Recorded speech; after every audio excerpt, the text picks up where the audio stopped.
A gente falando sobre, né, a caridade, enfim, esse ato, né, que você teve nesse momento, me lembrou a questão do dízimo também, que muitas pessoas ficam ainda confusas sobre o que a Bíblia nos diz, que devemos, né, doar o nosso dízimo do nosso trabalho.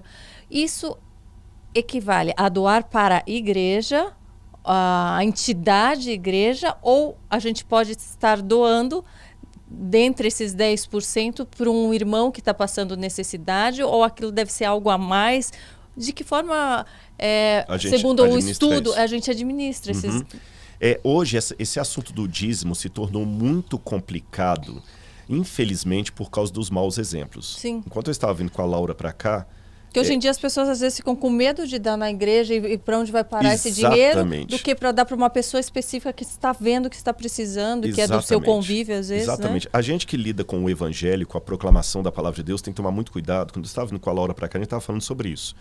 Porque suponhamos que, sei lá, um ator de Hollywood aí, o paparazzo vê aquele ator ali saindo de um motel com uma garota de programa.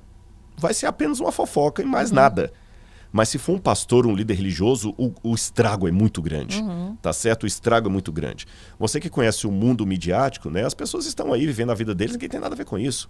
Mas aqui não, as pessoas estão esperando algo mais de nós. Sim. E quando tem um escândalo no mundo religioso, escândalo dito em nome de Deus, o estrago é muito grande. E como infelizmente alguns líderes se apropriam do dízimo para enriquecimento ilícito e tudo mais, muitas pessoas ficam com um pé atrás. Mas vamos ao que a Bíblia diz. A Bíblia estabelece o seguinte, pela versão bíblica, o dízimo não é algo que você dá ou doa, é algo que você devolve. Quando Deus colocou ali Abraão, por exemplo, ele devolveu o dízimo para Melquisedeque, que ele reconheceu como um sacerdote de Deus. Então a gente vê que é uma prática que já havia antes de Moisés. Sim. E na época que as 12 tribos foram colocadas ali em Israel, Deus fez uma coisa interessante. O plano de Deus era que o povo não tivesse rei, nem líder, a não ser o próprio Deus. Então Deus colocou o seguinte, a capital de vocês será onde estiver o meu santuário. Antes de Davi conquistar Jerusalém, o santuário ficava em Siló, ou Shiló, como dizia em hebraico. E todos os anos as pessoas teriam que vir, pelo menos numa das 3 festas principais dos judeus. A Pessah, que é a Páscoa, o Shavuot, que é a festa das semanas, e o Sukkot, que é a festa das tendas. Sukkot é tendas. Eu queria falar tendas, barracas, né? Então você tem, ou dos tabernáculos, como dizem. A festa da Páscoa nós sabemos como é. A festa das semanas, Shavuot, era o Pentecostes. E a das cabanas, ou das tendas, era uma maneira do povo sempre lembrar, quando eles passassem a morar em casas de alvenaria, que os ancestrais moraram em tendas. Uma forma de mostrar humildade, sim, sabe? Sim. Muito bonito isso. Então essas 3 festas, o povo tinha que peregrinar até o santuário em Shiló.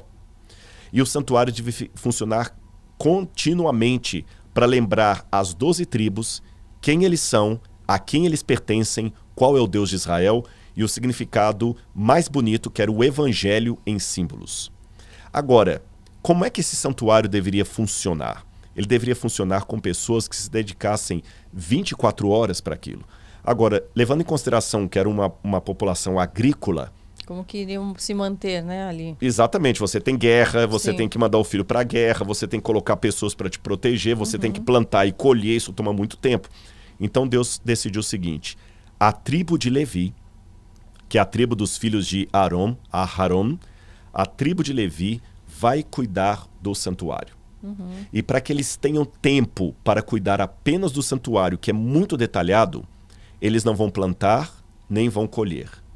Vocês vão tirar 10% de toda a sua colheita, de tudo que vocês ganham. Na época não havia dinheiro em forma de moeda. A moeda só vai ser inventada lá pelo 8º século a.C. Vocês vão tirar 10% de tudo e levar para o santuário para a manutenção daqueles que trabalham na obra, na tribo de Levi. Então eles levavam de que forma? Levavam em forma de cereais, ou em forma de animais, ou em forma de ciclos de prata. Quando alguém vendia, porque os ciclos de prata eram pedaços de prata que pesavam numa balança. Então é como se eu falasse assim, Karina, eu quero comprar esse tipo óculos. o quilo do ouro. Que Exatamente. a gente Quanto que custa esse sofá? Esse sofá aqui custa 300 gramas de prata. Aí eu pego 300 gramas de prata e te dou pedaços de prata. Depois inventaram a moeda. Então as pessoas deveriam levar para manutenção. E os da tribo de Levi, para não se enriquecerem, eram os únicos que não tiveram uma terra para eles. Eles viviam sustentados dos dízimos que os outros davam. Com o passar do tempo, na época de Malaquias, Deus advertiu ao povo: vocês me roubam. E vocês perguntam, em que nós te roubamos? Nos dízimos e nas ofertas. Ele fala, trazei os dízimos à casa do tesouro, para que fique cheia a minha casa. Qual era a casa do tesouro? O templo que eles estavam reconstruindo, o templo. Na época de Jesus, havia o shekel do templo.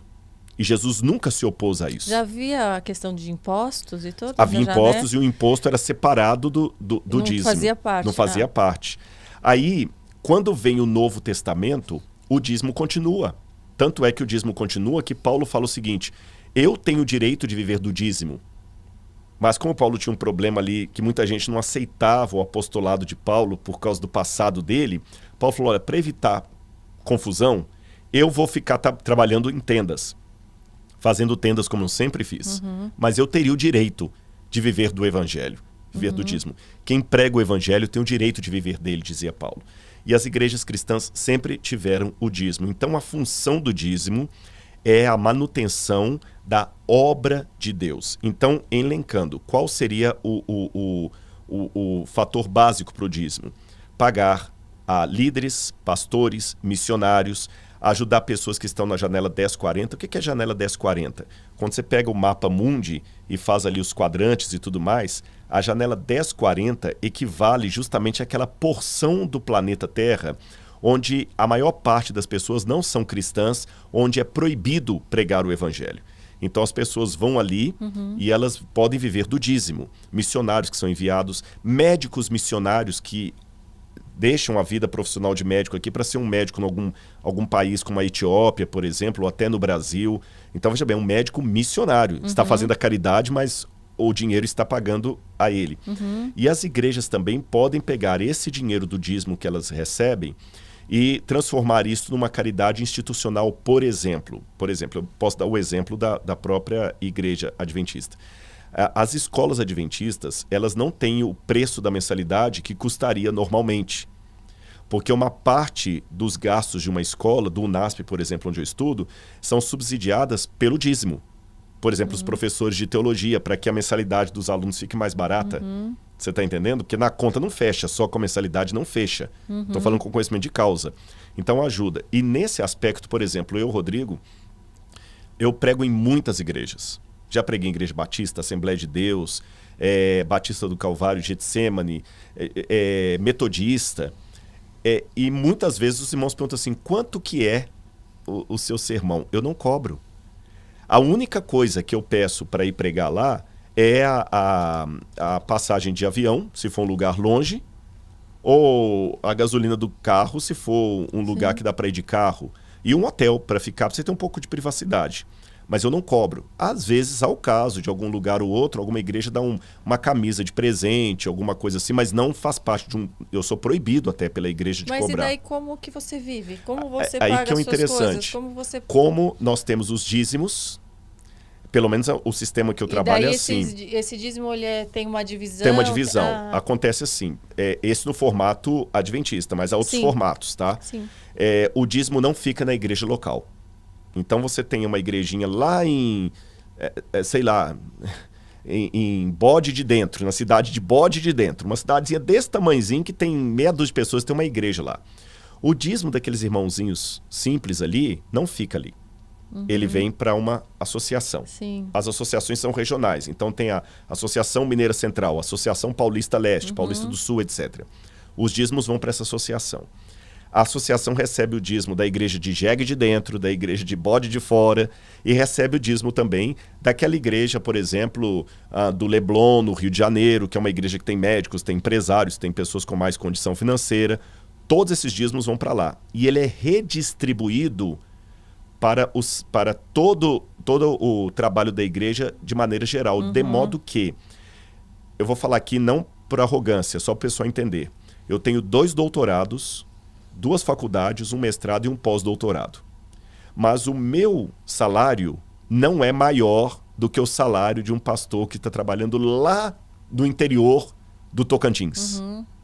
Você está entendendo? Isso é só no caso do missionário, do pastor, ou também outras profissões relacionadas, por exemplo, uma cantora pode gospel, ter, claro. ela pode ter, ela depende do dízimo, não? Depende. Ou ela pode cobrar pelo trabalho dela? Aí depende, aí tem uma diferençazinha. No caso dos pastores ou líderes da igreja, por exemplo, às vezes tem um contador que ele está trabalhando na obra. Sim. Ele é um contador da igreja, de dedicação exclusiva. Quando é assim também, por exemplo, eu não posso ter um salário adicional, porque a igreja já me dá. Então, eu revelo para vocês aqui. Eu faço consultoria para uma rede de televisão que não é adventista, para novelas, e o salário que essa rede me paga é maior do que o salário que eu recebo da igreja adventista, mas eu devolvo 100% para a igreja. 100%, não fico nenhum tostão.